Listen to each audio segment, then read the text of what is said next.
Olá!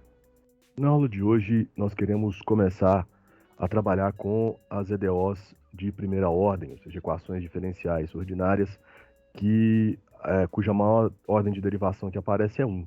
Tá? Então, para essas equações, nós queremos introduzir o teorema da existência e unicidade de soluções, métodos de solução de equações separáveis e também explicar o que são equações homogêneas e trabalhar com seus métodos de solução. Então, primeiramente, nós vamos trabalhar com o teorema da existência e unicidade de soluções. De forma geral, as equações diferenciais de primeira ordem, né, equações diferenciais ordinárias de primeira ordem, podem ser representadas por essa equação que está aí, né, dy dt igual a f de ty, onde f, obviamente, é uma função nas variáveis t e y. Tá?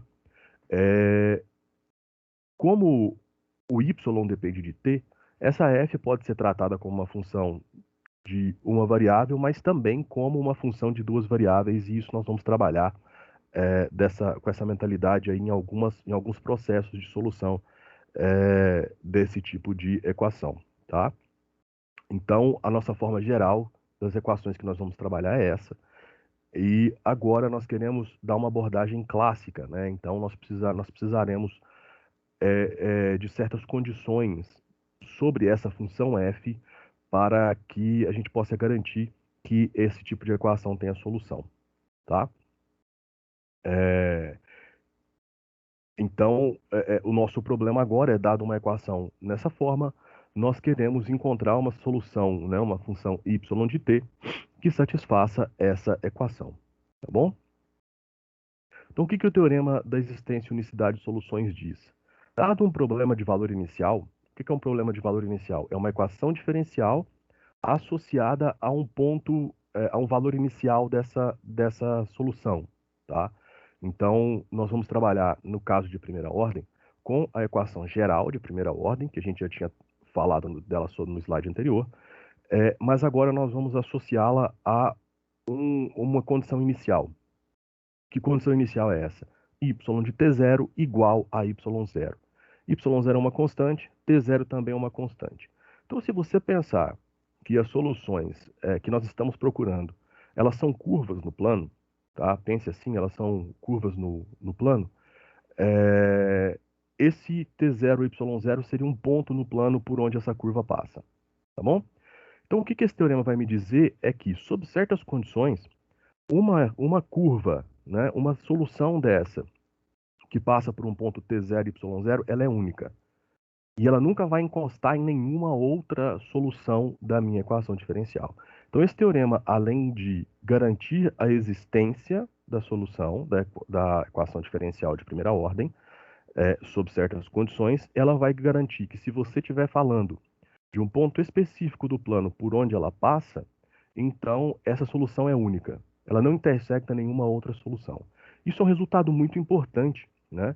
E, além de ser importante, as condições para que a gente possa garantir isso, elas são até simples, né? O que você precisa? Você precisa que a f de ty e a sua derivada parcial com relação a y sejam contínuas numa região retangular do plano que contenha esse ponto t0, y0 no seu interior. Tá? Então, basicamente, é uma condição muito simples para um resultado muito forte. Né? Para ilustrar esse resultado, nós vamos pegar o que a gente chama de plano de fase. O que são planos de fase? Plano de fase é o equivalente ao plano XY, onde a gente representa as trajetórias das soluções de uma equação diferencial ordinária que se inicia em algum ponto. Como que a gente estabelece essas trajetórias? Tá vendo que aí tem um monte de vetorzinho, né? Essas trajetórias são obtidas através do campo vetorial gerado pelos vetores tangentes a cada ponto da trajetória. Então perceba, a equação diferencial de primeira ordem, no caso que a gente está pensando, ela gera um campo vetorial no plano. Né? E esse campo vetorial, ele te dá a direção das curvas, né, que são as representações gráficas das soluções dessa equação diferencial. Então perceba que, se você não tem o ponto inicial, você vai ter uma quantidade infinita de soluções. Em cada ponto do plano, você vai ter uma solução dessa equação diferencial que é única, né? Então, aí, nesse desenho, você percebe o seguinte: você tem infinitas soluções, mas que elas se aproximam, né, do centro do plano, tá?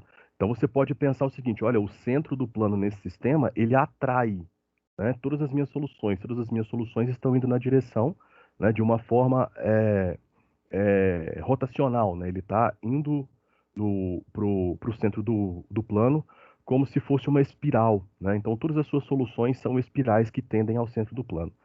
Apesar de na figura ficar parecendo que essas soluções se tocam à medida que elas se aproximam do centro do plano, elas não se encostam.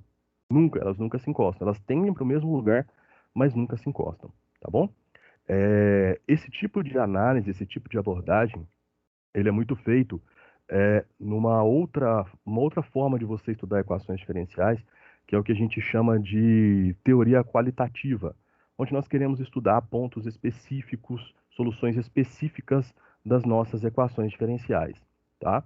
Então, por exemplo, se esse plano de fase fosse o plano de fase de uma equação diferencial, eu saberia, por exemplo, que eu tenho uma solução particular, né, uma solução que a gente chama de solução estacionária dessa minha equação, lá na origem do sistema, no ponto 00, e além disso eu saberia que todas as outras soluções que começam próximo a ela são atraídas para ela exponencialmente, tá? E isso é um resultado muito importante para nós, né? Porque é um estudo que a gente chama de estudo de ponto de equilíbrio, tá? Nós não vamos entrar nesses detalhes, ao menos por enquanto, nesse curso, ok? Mas saiba que exista essa forma de você também analisar as equações diferenciais, tá bom?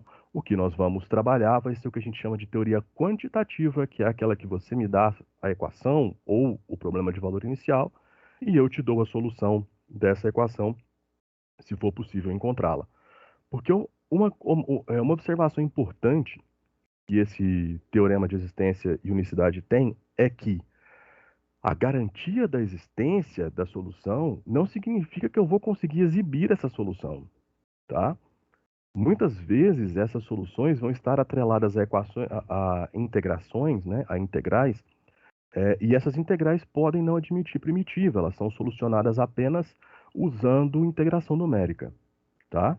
Então, pode existir a solução, mas pode não ser possível expressá-la em termos de funções elementares, apenas por métodos numéricos. Isso é muito comum, tá? E uma observação importante é que as condições do teorema de existência e unicidade são suficientes, mas não necessárias. Ou seja, o fato de existir uma única solução de um problema de valor inicial não significa que vai existir uma região R retangular que contenha o ponto T0 e Y0, onde a minha f de ty e a sua derivada parcial com relação a y sejam contínuas, tá? Mas para nós interessa o seguinte: eu vou te dar uma f de ty, então interessa se ela satisfaz as condições, satisfazendo, eu consigo garantir a existência de soluções, ok? Então agora, o nosso processo no estudo de EDOs de primeira ordem vai ser o seguinte: nós vamos dividir as nossas EDOs de primeira ordem em classes e vamos estabelecer estratégias para atacar aquele tipo de equação diferencial específico, tá? Então nós teremos EDOs separáveis, EDOs homogêneas, EDOs lineares, EDOs exatas, EDOs de Bernoulli, EDOs de Riccati, e vamos também trabalhar com algumas substituições aí específicas, alguns casos específicos. Lembrando que todos esses métodos eles não abarcam todas as equações diferenciais de primeira ordem, tá? Mas eles abarcam as principais que aparecem em modelagens de fenômenos físicos, tá bom? Então, agora nós queremos falar sobre as EDOs de primeira ordem separáveis, né? Que são EDOs de primeira ordem separáveis e como solucioná-las, tá? Então, EDOs de primeira ordem separáveis são EDOs onde a gente pode escrever aquele f de ty lá da equação geral de primeira ordem como um quociente, né, onde as variáveis estão separadas. Então, você tem uma g de t e uma f de y, por exemplo, né, que estão separadas no denominador e no numerador, ok? Sem perda de generalidade, eu coloquei aí nesse slide que o g de t está no numerador e o f de y está no denominador, sem problema nenhum, tá bom? Então, uma equação diferencial dessa forma é conhecida como EDO de primeira ordem separável, tá bom? Logicamente, tem uma forma dela que é a forma mais simples, e talvez seja a forma mais simples que a gente tem de uma equação diferencial de primeira ordem, tá bom? E é aquela equação diferencial que está associada às integrações, né? Então, toda vez que você resolvia uma integral, você estava resolvendo, assim, indiretamente, você estava resolvendo uma equação diferencial, tá bom? Uma equação diferencial separável, né, que é essa aí, ó. Eu tenho que o seguinte, dy dt é igual a uma f de t. Como que eu acho a y de t? Bom, nesse caso é só você integrar a f de t com relação à variável t. Então, obviamente, a minha solução, partindo do teorema fundamental do cálculo, seria f de t dt mais integral de f de t dt mais uma constante c, ok? Logicamente, nós estamos querendo trabalhar com a equação completa, a equação separável completa, né? Essa outra forma é muito simples. Então, como que nós vamos atacar? Vamos dar uma olhadinha aí para a nossa forma geral, né? E aí a gente percebe o seguinte, bom, dy dt, ele não é um quociente, ok? Lembre-se, dy dt é um limite, ele é igual ao limite de h tendendo a zero, y de t mais h menos y de t dividido por h, né? Ele é um limite, então você, a priori, você não pode trabalhar com ele como se ele fosse um quociente, tá? Mas, em compensação, g de t sobre f de y é uma fração, né? Um quociente, então eu posso trabalhar com ele como se fosse uma fração, ou seja, eu posso pegar o denominador f de y e multiplicar lá na minha derivada, né? Eu posso multiplicar cruzado aí. Então, f de y multiplicado pela derivada de y é igual a g de t, ok? Então, agora, eu vou supor que esse meu y de t é igual a uma função h de t, que é uma solução para essa EDO separável. Então, a priori, eu estou supondo que existe uma solução para essa equação e que ela é h de t, tá? Então, o que que eu vou fazer agora? No lugar de y, eu vou colocar o h, tá? Então, como que vai ficar essa minha linha anterior, f de y, derivada de y igual a g de t? Vai ficar assim, ó, f composta com h de t, vezes a derivada de h, igual a g de t. Por quê? Porque a derivada de y é a derivada de h, e o f de y, no lugar do y, eu coloco a h de t, certo? Agora eu vou integrar em ambos os lados com relação à variável t. Por que que eu vou fazer isso? Porque, ora, agora elas estão na mesma variável, né? Tanto a g quanto o lado esquerdo está na mesma variável, e eu posso integrar para a variável t. Obviamente, se o h é a solução da minha equação diferencial, eu vou conseguir fazer isso sem problema nenhum, tá? Só que aí, na hora que você integra, você percebe que no lado esquerdo você tem exatamente a integração por substituição, né? Se y é h de t, então dy é igual à derivada de h vezes dt, que é exatamente o que você tem multiplicando aí na sua integral o f de h de t. Então, na verdade, se você fizer y igual a h de t, na sua integral, a primeira integralzinha aí à esquerda, você vai encontrar exatamente f de y dy.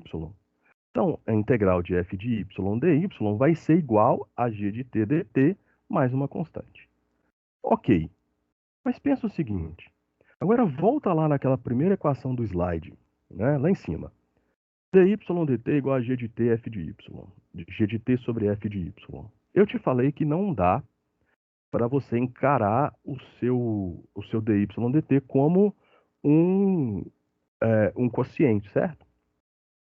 Só que, se você olhar para a sua última integral, que está lá embaixo no cantinho do slide, você vai perceber que se eu encarar ele como se eu encarar esse dy dt como um quociente e multiplicar cruzado e integrar em ambos os lados, eu vou chegar exatamente ali, ó. Perceba, vai ser f de y vezes dy igual a g de t dt. Integrou em ambos os lados, integral de f de y dy igual a integral de g de t dt mais c, tá? Então, essa justificativa matemática me dá uma possibilidade de encarar essa equação separável de uma forma mais objetiva, tá? Por quê? O método de solução vai ser exatamente esse, né? As minhas soluções vão ser dadas implicitamente, né? E aí eu vou encarar esse dy dt como se ele fosse um quociente e vou multiplicar cruzado. Lembrando que eu posso fazer isso pela justificativa matemática dada anteriormente, tá? Então a lógica vai ser essa. É de se esperar que essas soluções sejam dadas implicitamente, porque se você observou bem,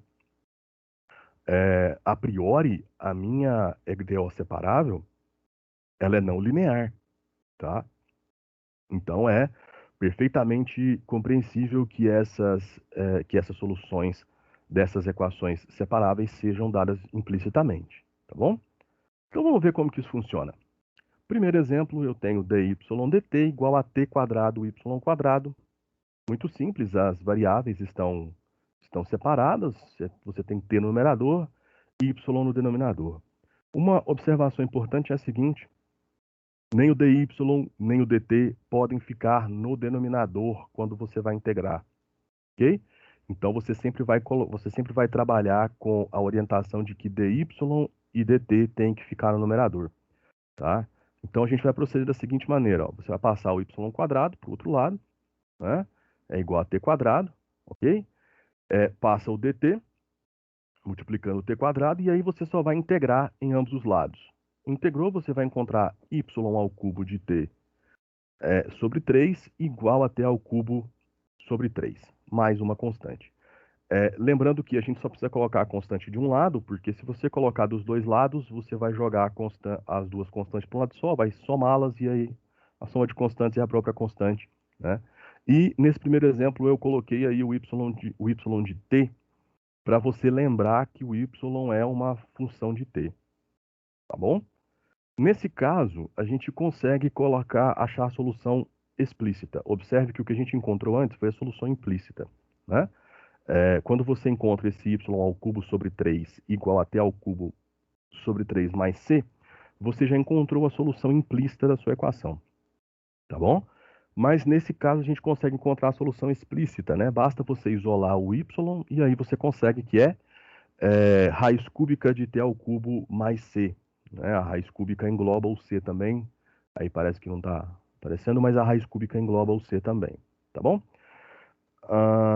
Então observe que a grande dificuldade nas EDO separáveis é simplesmente você calcular as integrais, né? Então você tem que estar afiado em integral, lembrando que além de ter aí em sequência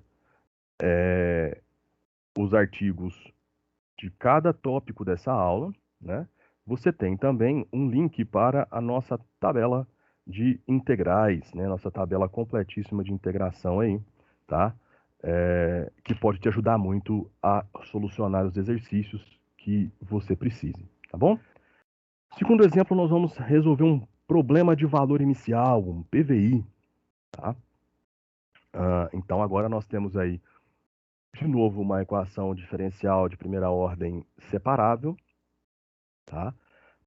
Perceba que ela não é linear, porque obviamente o seu 2y vai estar multiplicando o dy, tá bom? E nós temos um valor inicial. Qual é esse valor inicial? Y de 0 igual a menos 1. Tá? Então, nós vamos ter que buscar uma única solução.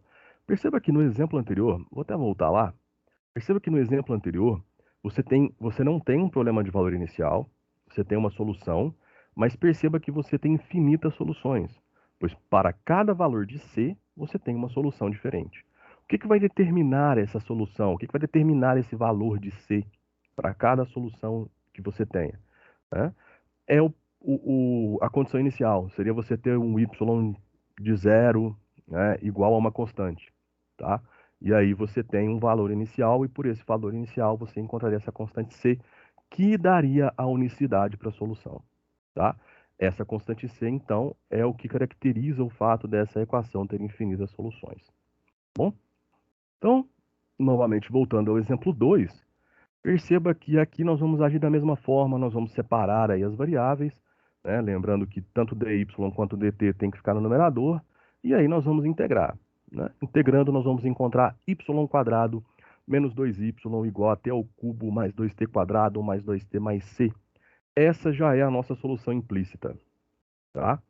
Mas você tem que ficar atento a uma coisa nesse exemplo, tá bom? Que nós temos um valor inicial. Então, pela condição inicial, a gente tem que o nosso C, nesse caso, é 3. Tá? Então, basta você substituir. Aonde tem T, você vai substituir por 0. Aonde tem Y, você vai substituir por 1 na sua solução implícita. E aí você vai encontrar que o C é igual a 3. Então, você já tem aí a sua solução implícita nesse caso. Né? E nesse caso, você tem a solução única do PVI. Tá? Observe que, nesse caso, você ainda conseguiria encontrar a solução explícita, né? Basta você trazer todo esse lado direito, que depende apenas de t, para o lado esquerdo, né? E considerar que ele é uma constante em relação à variável y, né? Que está associada a uma equação do segundo grau. Usando fórmula de Bhaskara, você conseguiria encontrar aí a sua solução explícita. E isso está feito no site, no link que está embaixo, nos nossos exemplos, que ainda tem vários outros exemplos e também vários exercícios resolvidos sobre EDO de primeira ordem separável. Aconselho vocês a irem lá, trabalharem nesses exemplos, trabalharem nesses exercícios, né, que já estão solucionados e com a abordagem necessária para cada um deles, inclusive observando aqueles que são possíveis de se encontrar soluções explícitas e aqueles que não. Agora vamos falar sobre EDOs homogêneas de primeira ordem. As EDOs homogêneas, elas são muito importantes porque são EDOs que a priori já têm uma solução que a gente chama de solução trivial, que é a solução y de t igual a 0. Ou, como nós vamos tratar aqui agora, para encaixar bem na literatura, nós vamos trabalhar com a variável independente como x, não como t. Até para vocês acostumarem com essa troca, tá? Então, para nós, a gente sempre tem, para para equações homogêneas, a gente sempre tem o que a gente chama de solução trivial, y de x igual a 0, tá? Então, a nossa busca agora é como que nós vamos trabalhar com essas equações para encontrar as chamadas soluções não triviais, se é que elas existem.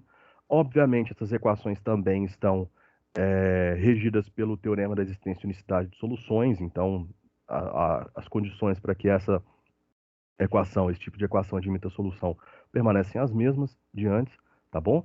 E elas têm essa estrutura aí, ó, mxy dx mais nxy dy igual a 0, tá? É a mesma estrutura que nós vamos conversar depois sobre EDOs exatas, tá? Mas não confunda, as condições são diferentes, ok? Equações dessa forma que são homogêneas, elas podem ser resolvidas usando uma substituiçãozinha bem simples. Y igual a U vezes X ou X igual a V vezes Y, né? E em cada um desses casos, nós temos a conversão já do dy usando a regra da cadeia que você vai ter que fazer. Eu gosto de simplificar bastante essa ideia. Porque o que vai acontecer? Quando você aplicar essa ideia, você vai transformar a sua EDO homogênea numa EDO separável, tá? Então, toda EDO que tiver essa estrutura, né, de uma EDO exata, e você puder fazer essa substituição, né, então você vai transformá-la numa EDO separável. Mas existe uma forma mais simples de você enxergar se esse tipo de EDO é exata ou não. Desculpa, se esse tipo de EDO é homogênea ou não, tá? Basicamente, EDOs homogêneas são aquelas que podem ser escritas em termos da razão y sobre x ou y sobre t, variável dependente dividido pela variável independente, tá? E sempre que você conseguir fazer isso, você vai sempre usar essa primeira substituição aqui, ó, y é igual a u de x. Então você vai usar sempre essa mudança para o dy, tá? Você não vai ter que preocupar tanto com a mudança pro dx. São duas mudanças de variáveis diferentes, tá bom? Então, se você conseguir escrever elas como... Se você conseguir reescrever essa equação em função de y sobre x, então você usa essa troca para o dy, né? dy igual a u dx mais x du, tá bom? E aí você consegue reescrever essa equação como uma equação separável. Para mostrar como que funciona esse processo, para que ele fique intuitivo, a gente vai trabalhar com alguns exercícios resolvidos agora. Lembrando que no artigo que está linkado aí na descrição do vídeo sobre EDOs de primeira ordem homogêneas, a gente fala mais sobre isso e dá muitos outros exemplos. Inclusive lá eu te explico por que a gente chama essas equações de homogêneas, tá? Isso vem daquela f de ty lá do início da aula, tá bom? Então ela tem uma condição para que uma função de duas variáveis seja uma função homogênea, tá bom? Mas aqui na aula eu quis simplificar ao máximo para que você possa ser objetivo e assertivo na solução dos seus exercícios, tá bom? Então como que nós vamos fazer? Ó, nosso primeiro exemplo, resolva x menos y dx mais x dy. Perceba que essa equação está na forma de uma equação homogênea, tá? Onde o m de xy é x menos y e o n de xy é somente x. Então, perceba que a gente pode simplesmente reescrever essa equação da seguinte maneira. Ó, eu vou dividir tudo por dx. Então, o x menos y não tem nada multiplicando ele, e o x está multiplicando dy dx, ok? Vou pegar, então, esse termo independente x menos y, vou jogar ele para o outro lado. Então, eu vou ficar com x dy dx igual a y menos x, porque troca o sinal quando você muda ele de lado, ok? Então, agora eu vou passar o x dividindo. Então, eu vou ficar com dy dx igual a y menos x dividido por x, tá? E aí, como eu tenho uma fração, eu posso separar essa fração como uma soma, né, uma subtração de frações. Vai ficar y sobre x menos x sobre x, que é 1. Então, eu fico com a equação dy dx igual a y sobre x menos 1, tá bom?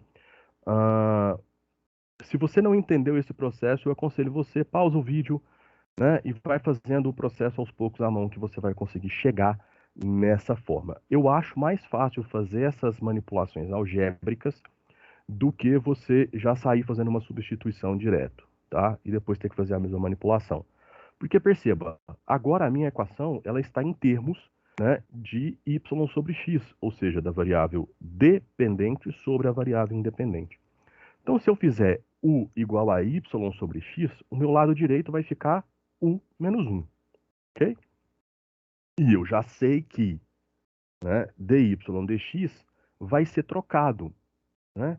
Vai ser trocado pelo quê? Vai ser trocado por aquela relação que a gente tem anteriormente, né, que o dy é igual a u dx mais x du, né? Basta ir para encontrar o dy dx, basta eu dividir tudo por dx, eu vou encontrar menos u mais x du dy, que é exatamente o que eu obtenho, né, e coloco aí no lado esquerdo da minha equação. Então agora eu tenho uma equação nova, né? U mais x derivada de u igual a u menos 1. Perceba que eu fiz uma mudança de variável. A minha DO que antes tinha variável dependente y, agora ela tem a variável dependente u, né? Então eu vou resolver ela na variável u agora, e ela é uma equação diferencial de primeira ordem separável. Perceba que as variáveis u vão se anular, né, porque elas têm o mesmo sinal em lados opostos da igualdade. Então eu vou ficar basicamente com a equação du dx igual a menos 1 sobre x, tá? Então, basicamente, é aquela EDO separável mais simples, né, que é resolver uma integral, a integral de menos 1 sobre x, que é menos ln de x. Só que a minha equação ela foi dada na variável y, então eu tenho que voltar, né? Então, como eu assumi que u é igual a y sobre x, então, logicamente, né, basta eu substituir, né? Y vai ser igual a u vezes x. Então, basta eu pegar essa minha solução em u e multiplicar por x, que eu encontro a solução y que eu queria. Só um detalhe, está faltando uma constantezinha aí nessa solução, tá? U de x é igual a menos ln de x mais uma constante, tá bom? Então vai ser vai ser y igual a x vezes menos ln de x mais uma constante, tá bom? Então tem que fazer esse ajustezinho aí nessa solução, tá? Eu esqueci de colocar essa constante, não façam isso, né? O seu professor pode te tirar nota por causa disso. Esses errinhos aí acontecem, tá? Próximo exemplo, e que muito provavelmente eu esqueci de colocar a nossa constante aqui também, tá? Então, nesse caso, nós vamos reescrever essa equação também. Perceba que a nossa equação, ela tem como m de xy, né, a equação xy mais y quadrado mais x quadrado, e como n de xy menos x quadrado, tá bom? Então, aí o que eu vou fazer é a mesma coisa de antes. Eu vou dividir tudo por dx, jogar o termo independente para o outro lado, dividir tudo por x quadrado e vou chegar de novo numa equação diferencial em termos de y sobre x. Então, eu já sei, né, qual é a substituição que eu vou fazer, u igual a y sobre x, e já sei o que eu vou colocar no lugar do dy. Então, com isso, né, com todos esses passos, eu vou chegar na seguinte equação: du sobre u quadrado mais 1 igual a dx, tá bom? Então aí tenho só que integrar dos dois lados, porque obviamente a nossa equação, que antes era homogênea, virou uma EDO separável, tá bom? Então aí a gente vai integrar, fica o arco tangente de u menos ln de x mais uma constante, esqueci de pôr a constante de novo, não se esqueça, tá bom? Ou seja, a variável u é igual a tangente do ln do módulo de x mais uma constante, tá? Ou seja, agora basta pegar essa solução e multiplicar por x que eu encontro meu y. Ou seja, y é igual a x, que multiplica a tangente do ln de módulo de y mais uma constante. Lembrando que essa constante está dentro do parênteses, tá? Ela entra lá na tangente também, ok? Porque ela é uma constante da integração de 1 sobre x. Então ela vai junto com o ln para onde o ln for, tá? Então era isso que eu queria passar nessa aula, né? Usem os nossos artigos aí para estudar. Esses exemplos já estão ajustados com as constantes lá no nosso artigo, tá bom? E bons estudos e até a próxima aula.